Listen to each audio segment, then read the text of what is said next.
Hi, hello, ನಮಸ್ಕಾರ. ನೀವು ನೋಡ್ತಿದ್ದೀರಾ ನಿಮ್ಮ ಫೇವ್ರೇಟ್ ನಮ್ಮನೆ ಯೂಟ್ಯೂಬ್ ಚಾನಲ್. ನಾನು ನಿಮ್ಮ ಪ್ರೀತಿಯ ಅಕ್ಷತಾ.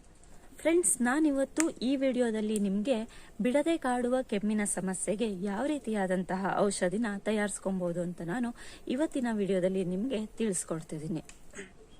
ಸಾಮಾನ್ಯವಾಗಿ ಕೆಮ್ಮು ಹಲವಾರು ರೀತಿಯ ಕಾರಣಗಳಿಂದ ಸ್ಟಾರ್ಟ್ ಆಗುತ್ತೆ.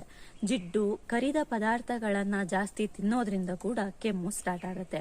ಅದೇ ರೀತಿಯಾಗಿ ಕೋಲ್ಡ್ ಐಟಮ್ಸ್ಗಳನ್ನ ತಿನ್ನೋದ್ರಿಂದ ಕೂಡ ಕೆಮ್ಮು ಸ್ಟಾರ್ಟ್ ಆಗುತ್ತೆ. ಒಬ್ಬೊಬ್ಬರಿಗಂತೂ ಧೂಳಿನಲ್ಲಿ ಏನಾದ್ರೂ ಕೆಲಸ ಮಾಡಿದ್ರೆ ಡಸ್ಟ್ ಅಲರ್ಜಿಯಿಂದ ಕೂಡ ಕೆಮ್ಮು ಸ್ಟಾರ್ಟ್ ಆಗುತ್ತೆ. ಅದರ ಜೊತೆಗೆ ಗಂಟಲಿನಲ್ಲಿ ಏನಾದ್ರೂ ಇನ್ಫೆಕ್ಷನ್ ಆದ್ರೂ ಕೂಡ ಕೆಮ್ಮು ಸ್ಟಾರ್ಟ್ ಆಗುತ್ತೆ. ಈ ರೀತಿಯಾಗಿ ಹಲವಾರು ಕಾರಣಗಳಿಂದ ಕೆಮ್ಮು ಸ್ಟಾರ್ಟ್ ಆಗುತ್ತೆ ಅಲ್ವಾ. ಸಣ್ಣ ಪುಟ್ಟ ರೀಸನ್ ಸ್ಟಾರ್ಟ್ ಆಗೋದಕ್ಕೆ, ಆದ್ರೆ ಅದು ವಾಸಿ ಆಗೋದಕ್ಕೆ ಮಾತ್ರ 3 ರಿಂದ 4 ದಿನ ಅಥವಾ 1 ವಾರ ಕೂಡ ತಗೊಳುತ್ತೆ ಅಲ್ವಾ.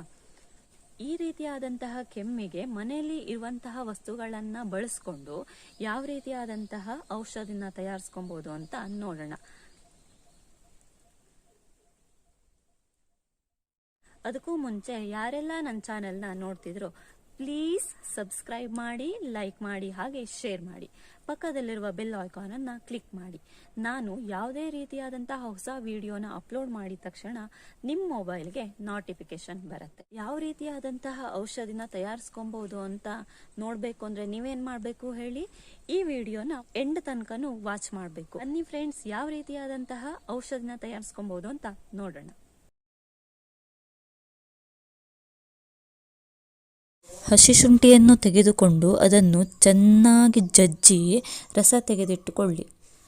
ನಂತರ ಆ ರಸಕ್ಕೆ ಸ್ವಲ್ಪ ಜೇನುತುಪ್ಪವನ್ನು ಸೇರಿಸಿಕೊಳ್ಳಿ.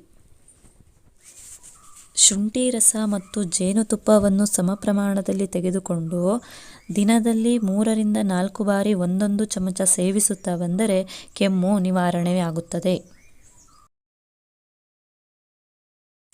ಇದೇ ರೀತಿಯಾದ ಮತ್ತೊಂದು ಸಿಂಪಲ್ ಔಷಧಿನ ನೋಡೋಣ ಬನ್ನಿ. 2 ಚಮಚ ಲಿಂಬೆ ರಸವನ್ನು ತೆಗೆದುಕೊಳ್ಳಿ. ನಂತರ ಸ್ವಲ್ಪ ಸಕ್ಕರೆ, ಜೀರಿಗೆ, ಕಾಳು ಮೆಣಸು ಈ 3 ತೆಗೆದುಕೊಂಡು ಚೆನ್ನಾಗಿ ಪುಡಿ ಮಾಡಿ 2 ಚಮಚ ಲಿಂಬೆ ರಸಕ್ಕೆ ಮಿಕ್ಸ್ ಮಾಡಿ ಸೇವಿಸುತ್ತಾ ಬಂದರೆ ಕೆಮ್ಮು ಕಡಿಮೆಯಾಗುತ್ತದೆ.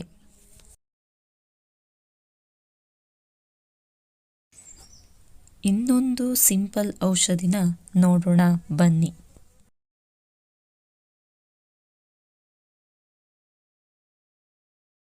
ಬೇಕಾಗಿರುವುದು ಈರುಳ್ಳಿ ರಸ. ಈರುಳ್ಳಿ ರಸನ ನೀವು ಜಜ್ಜಿ ಆದರೂ ಮಾಡ್ಕೊಬೋದು, ಇಲ್ಲಾಂದರೆ ಮಿಕ್ಸರಿಗೆ ಹಾಕಿ ನುಣ್ಣಗೆ ರುಬ್ಕೊಂಡು ರಸನ ಸೋಸಿ ತೆಗೆದಿಟ್ಕೊಬೋದು. 1 ಚಮಚ ಈರುಳ್ಳಿ ರಸಕ್ಕೆ ಅರ್ಧ ಚಮಚ ಲಿಂಬು ರಸವನ್ನು ಸೇರಿಸ್ಕೊಳ್ಳಿ. ನಂತರ ಚಿಟಿಕೆ ಜೀರಿಗೆ ಪುಡಿ ಮತ್ತು ಕೆಂಪು ಕಲ್ಲು ಸಕ್ಕರೆಯ ಪುಡಿ ಈ 4 ಸೇರಿಸಿ ಸೇವಿಸುತ್ತಾ ಬಂದರೆ ಕೆಮ್ಮು ವಾಸಿಯಾಗುತ್ತದೆ. ನೀವು ಔಷಧಿಗೆ ಅಂತ ಕಲ್ಲು ಸಕ್ಕರೆನ ಯೂಸ್ ಮಾಡ್ತಿದ್ರೆ ಆದಷ್ಟು ಕೆಂಪು ಕಲ್ಲು ಸಕ್ಕರೆನೇ ತುಂಬ ಯೂಸ್ ಮಾಡಿ. ಅದರಲ್ಲಿ ಔಷಧಿಯ ಗುಣ ತುಂಬ ಇದೆ. ಮಲಗಿದ ಮೇಲೆ ಸ್ಟಾರ್ಟ್ ಆಗೋ ಕೆಮ್ಮಿಗೆ ಕೆಂಪು ಕಲ್ಲು ಸಕ್ಕರೆನ ಬಾಯಲ್ಲಿ ಇಟ್ಕೊಂಡು ಮಲ್ಕೊಂಡ್ರೆ ಕೆಮ್ಮು ಬರೋದು ಅಲ್ಲೇ ನಿಲ್ಲತ್ತೆ. ಹಾಗೆ ನಿದ್ದೆ ಕೂಡ ಚೆನ್ನಾಗಿ ಬರುತ್ತೆ. ನೋಡಿದ್ರಲ್ಲ ಫ್ರೆಂಡ್, ಎಷ್ಟು ಈಸಿಯಾಗಿ ಮನೆಯಲ್ಲಿ ಇರುವಂತಹ ಕೆಲವೊಂದು ವಸ್ತುಗಳನ್ನ ಬಳಸ್ಕೊಂಡು ಔಷಧಿನ ನಾವೇ ಮಾಡ್ಕೊಬಹುದು ಅಂತ ನೋಡಿದ್ರಿ ಅಲ್ವಾ. ಇದೇ ರೀತಿಯಾಗಿ ಇನ್ನು ಹಲವಾರು ಔಷಧಿಗಳನ್ನ ನಾನು ಪಾರ್ಟ್ ಮಾಡಿ ಮುಂದಿನ ವಿಡಿಯೋದಲ್ಲಿ ತಿಳಿಸ್ಕೊಡೋಕೆ ಟ್ರೈ ಮಾಡ್ತೀನಿ.